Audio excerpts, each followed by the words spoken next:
Sardar Vallabhbhai Patel, the iron man of India.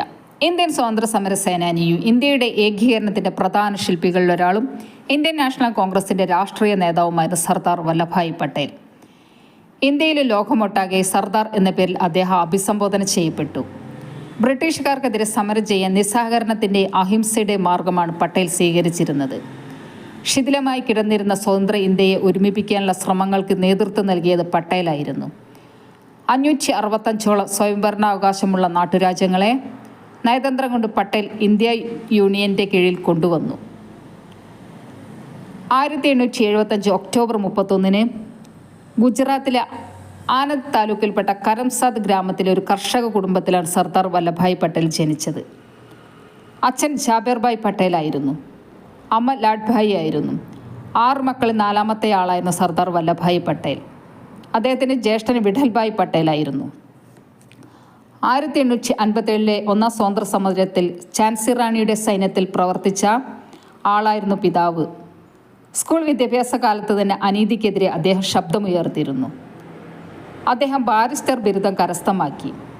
നല്ല ഒരു അഭിഭാഷകനായി മാറി. തുടർന്ന് ഉയർന്ന വിദ്യാഭ്യാസത്തിനായി ലണ്ടനിലേക്ക് പോയി. അഹമ്മദാബാദിൽ ബാരിസ്റ്ററായി ജോലി ചെയ്യവേ ഗാന്ധിജിയുടെ പ്രവർത്തനങ്ങൾ ആകൃഷ്ടനാവുകയും 1917 അഹമ്മദാബാദ് സാനിറ്റേഷൻ കമ്മീഷണറായി തിരഞ്ഞെടുക്കപ്പെടുകയും ചെയ്തു. 1917 ഗാന്ധിജിയുമായി കൂടിക്കാഴ്ച നടത്തുകയും ഇന്ത്യൻ സ്വാതന്ത്ര്യ സമര പ്രസ്ഥാനത്തിൽ പ്രവേശിക്കുകയും ചെയ്തു. ഗാന്ധിജിയുടെ സ്വരാജ് ആശയത്തിന് അദ്ദേഹം പിന്തുണ നൽകി.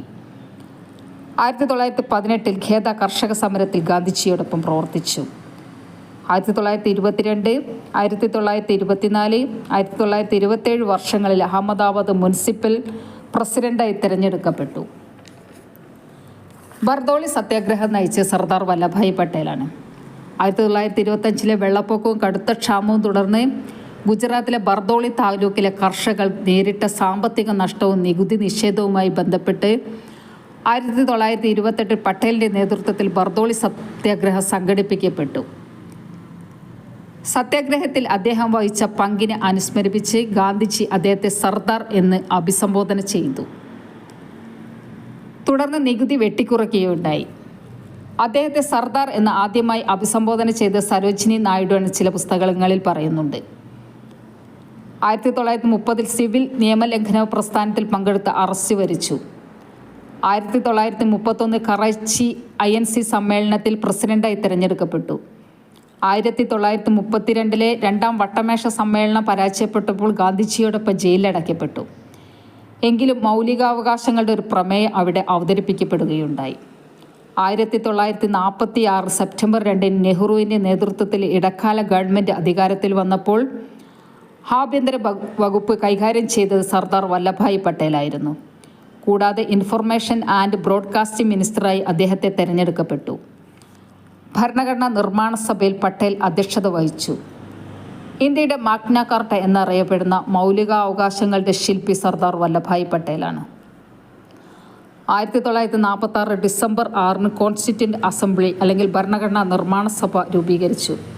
അതിലെ ഒരു മെമ്പറായിരുന്നു സർദാർ വല്ലഭായ് പട്ടേൽ. 21 കമ്മിറ്റികളാണ് ഇതിലുണ്ടായിരുന്നത്. 3 കമ്മിറ്റികളുടെ അധ്യക്ഷൻ സർദാർ വല്ലഭായ് പട്ടേലായിരുന്നു. മൗലികാവകാശങ്ങളുടെ കമ്മിറ്റി, ട്രൈബൽ പീപ്പിളിൻ്റെ കമ്മിറ്റി, ന്യൂനപക്ഷങ്ങളുടെ കമ്മിറ്റി എന്നിവയായിരുന്നു അവ. 1947 ഓഗസ്റ്റ് 15 ഭാരതം സ്വതന്ത്രമായപ്പോൾ ആദ്യ ഉപപ്രധാനമന്ത്രി ആഭ്യന്തരമന്ത്രി സർദാർ വല്ലഭായ് പട്ടേലായിരുന്നു. 1948 സർദാർ വല്ലഭായ് പട്ടേലിൻ്റെ നേതൃത്വത്തിൽ ഹൈദരാബാദിലെയും ജുനഗഡിനെയും ഇന്ത്യൻ യൂണിയനിൽ ലയിപ്പിക്കാൻ സ്വീകരിച്ച നടപടി ഓപ്പറേഷൻ പോളോ എന്നറിയപ്പെട്ടു. 2014 മുതൽ വല്ലഭായ് പട്ടേലിൻ്റെ ജന്മദിനമായ ഒക്ടോബർ 31 രാഷ്ട്രീയ ഏകതാ ദിനമായി ആചരിക്കുന്നു. 1991 രാഷ്ട്ര അദ്ദേഹത്തിന് മരണാനന്തര ബഹുമതിയായി ഭാരതരത്ന പുരസ്കാരം നൽകി ആദരിച്ചു. ഭാരതത്തിൻ്റെ ഉരുക്കുമനുഷ്യനായിരുന്നു സർദാർ വല്ലഭായ് പട്ടേൽ. നാട്ടുരാജ്യങ്ങൾ പലതും ഇന്ത്യൻ യൂണിയനിൽ ചേരാൻ വിസമ്മതിച്ചു. ഇതിൽ നിർണായക പങ്കുവഹിച്ചത് സർദാർ വല്ലഭായ് പട്ടേലായിരുന്നു. നയപരമായ ഇടപെടൽ, ഉരുക്കുമനുഷ്യൻ എന്ന വിശേഷണത്തിന് അദ്ദേഹത്തെ അർഹനാക്കി. രാജ്യത്തിൻ്റെ ഐക്യം ഊട്ടിയുറപ്പിക്കാൻ അഹോരാത്ര അദ്ദേഹം പ്രയത്നിച്ചു. തലവൻ എന്ന ആണ് സർദാർ എന്ന വാക്കിൻ്റെ അർത്ഥം. ആധുനിക അഖിലേന്ത്യാ സിവിൽ സർവീസ് സ്ഥാപിച്ചത് സർദാർ വല്ലഭായ് പട്ടേലാണ്. ഇന്ത്യൻ സിവിൽ സർവീസിൻ്റെ പിതാവായി അദ്ദേഹം അറിയപ്പെടുന്നു. 1950 ഒക്ടോബർ 15 ഹൃദയാഘാതത്തെ തുടർന്ന് അദ്ദേഹം മരണമടഞ്ഞു. അദ്ദേഹത്തിൻ്റെ അന്ത്യവിശ്രമ സ്ഥലം ഗുജറാത്തിലെ കരംസാദ് ഗ്രാമത്തിൽ സ്ഥിതി ചെയ്യുന്നു. സർദാർ പട്ടേൽ പോലീസ് മ്യൂസിയം സ്ഥിതി ചെയ്യുന്ന കൊല്ലത്താണ്. സർദാർ പട്ടേൽ അന്താരാഷ്ട്ര വിമാനം സ്ഥിതി ചെയ്യുന്ന ഹൈദരാബാദിലാണ്. Sardar Vallabhbhai Patel national police academy ഹൈദരാബാദിൽ സ്ഥിതി ചെയ്യുന്നു. 1991 മരണാനന്തര ബഹുമതിയായി ഭാരതരത്നം നൽകി രാഷ്ട്രം ആദരിച്ചു.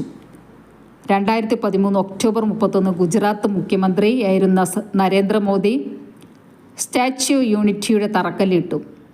2013 ഒക്ടോബർ 31 അദ്ദേഹത്തിൻ്റെ 143-ാം ജന്മദിനത്തിൽ സ്റ്റാച്യു ഓഫ് യൂണിറ്റി രാജ്യത്തിന് സമർപ്പിച്ച് പ്രധാനമന്ത്രി നരേന്ദ്രമോദി.